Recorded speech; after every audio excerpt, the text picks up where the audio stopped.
Semakin mereka membuat dalil, dalil itu yang memakan mereka. Kenapa? Ya orang nggak ada apa-apaan di sananya, blank. Nah, sekarang ada kecenderungan orang yang menolak Habib. Gimana ceritanya, Ustaz? Mungkin kasih sedikit pandangan, Ustaz. Pertama menolak Habib, nanti lama-lama menolak Islam.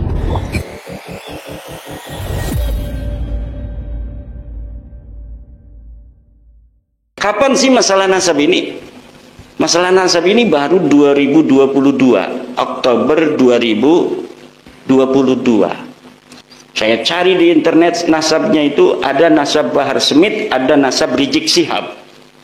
Kemudian keduanya ini saya lihat ini lebih bisa untuk diteliti, yaitu nasabnya Rizik. Nah, nasab Rizik ini saya urutkan dari mulai dia bapaknya yang ada di internet itu sampai kepada baginda Nabi besar Muhammad SAW. Di dalam penelitian masalah nasab itu bisa dilakukan dengan dua cara. Pertama adalah dengan cara top down, ya, bisa dengan cara dari bawah ke atas. Dari atas ke bawah kita teliti, betulkah seorang ayah mempunyai anak itu, atau betulkah seorang anak mempunyai ayah. Saya menggunakan metodologi looking up, melihat ke atas, looking down, dari melihat ke bawah. Jadi dari ayah ke anak, dari anak punya anak lagi, punya anak lagi.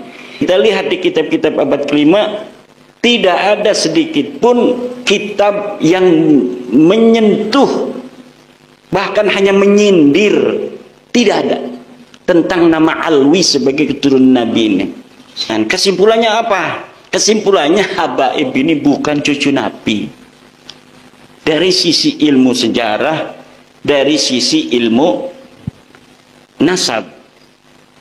Kemudian dia bukan cucu Nabi, dilihat dari hasil tes DNA yang sudah ada.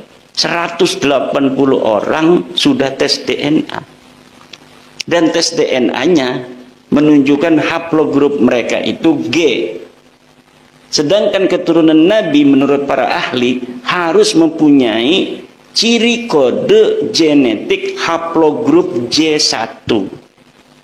Sesuai dengan para keturunan Nabi yang sudah tes DNA di seluruh dunia Islam. Dari mulai Saudi, Al-Abdali, Al-Auni, Al-Jamajizah, kemudian di Yordan Al-Hashimi, di Maroko, di Yaman itu. Di Yaman itu ada yang bukan Ba'lawi, namanya Az-Zaidi, Ar-Rassi, At-Toba-Toba, Al-Jailani.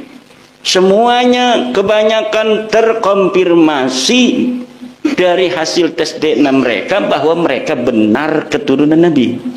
Karena kode genetiknya haplogrup J1 yang menunjukkan dia orang Arab, keturunan Ibrahim.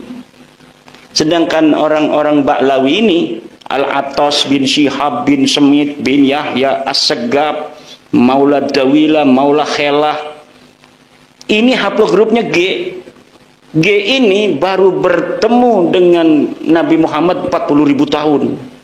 Di atas tuh, baru satu kakinya 40.000 tahun ke atas. Ba'lawi ini adanya belah sini.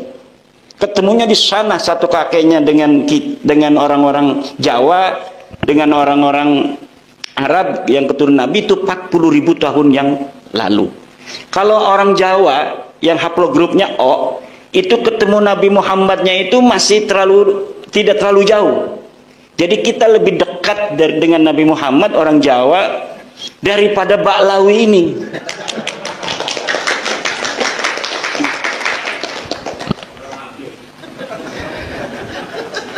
Pencerahan kepada masyarakat Indonesia tentang bahwa pengakuan Ba'lawi ini secara ilmu DNA itu mustahil. Jadi secara ilmu DNA mustahil, secara ilmu nasab tidak terkonfirmasi dalam ilmu sejarah. Tidak terkonfirmasi itu apa? Maudhu'un munqati'un mardudun. Nasab mereka itu tidak menerima. Ya silahkan kalau tidak menerima, dalilnya mana? Sampai sekarang tidak ada. Tidak ada dalilnya. Bahkan kalau mereka memberikan dalil, dalil itu yang akan memakan mereka. Semakin mereka membuat dalil, dalil itu yang memakan mereka. Kenapa? Ya orang nggak ada apa-apaan di sananya, blank. Nah, sekarang ada kecenderungan orang yang menolak Habib. Gimana ceritanya, Ustaz? Mungkin kasih sedikit pandangan, Ustaz.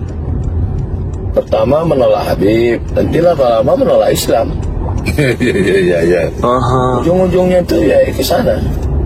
Maka ibarat makan bubur panas. Iya.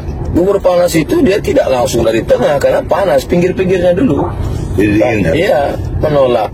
Kalau sudah orang kehilangan kecintaan kepada para habaib, hilang kecintaan pada ulama, hilang mahabbah, ya lama-lama ketika Islam dihinakan, dia cuek aja. Hati-hati, ini sedang menggerogoti kita. Maka kita tetap mencintai para habaib, zuriat Rasulullah SAW, mencintai para kiai, para tuan-tuan guru, para ulama. Itulah yang kita tanamkan kepada anak-anak kita. Kenapa Bang Ahmad Ali cinta kepada ulama, cinta kepada para habaib? Karena orang tuanya menanamkan itu. Cerita beliau tentang menimbakan air ya Bang. Iya. Jadi dari kecil kita menyapu halaman, air wudhu dulu ditimba dari sumur. Ya. Jadi kalau ada orang heran sekarang, kenapa Bang Ahmad Ali sayang kepada para habaib, sayang kepada para ulama? Pendidikan orang tua. Sekarang yang menanamkan kebencian kepada para habaib, para ulama yang sekarang, lihat nanti 20-30 tahun akan datang, gimana anaknya? Nauzubillah, bisa-bisa ateis. Tidak lagi ada mahabbah, tidak lagi pada cinta. Hubungan kita ini kan cinta, kasih sayang. Sayang kepada ulama, sayang kepada para habaib, sayang kepada agama. Kalau ini kita tidak tanamkan, nauzubillah, bisa ateis anak kita. Terakhir, Ustaz, pesan kepada orang yang masih ragu kepada kecintaan terhadap habaib, Ustaz. Ya, belajar. Fa'lam la ilaha illallah, itu sudah baca ayatnya. Fa'lam annahu la ilaha illallah, berilmu. Sekarang sarana prasarana ilmu pengetahuan, teknologi, pengajian. Cuman YouTube ini kan tidak bisa membedakan mana Islam, mana kafir, mana sesat, mana hidayah. Karena YouTube itu mesin, dia hanya menunjukkan apapun informasi yang mau dicari, dia paparkan semua. Mau apa, mau surga, mau neraka, ada semua. Maka kalau kita mau selamat, kita ngaji, datang ke guru, datang ke kiai, datang ke pondok-pondok besar. Mana pondok besar pembenci habaib? Tunjukkan sama saya. Lirboyo, Kiai Kafabi, pencinta habaib. Pelosok, Gus Kausar, beserta para kiai, pencinta para habaib. Tebu Ireng, pencinta para habaib. Mana pondok-pondok besar yang membenci para habaib? Mereka adalah pencinta para habaib, zuriat Rasulullah SAW. Syukran, Ustaz. Guys, jangan ragu untuk mencintai habaib, karena pada akhirnya kita akan bersama dengan orang yang kita cintai. Lebih baik salah mencintai daripada salah membenci, guys.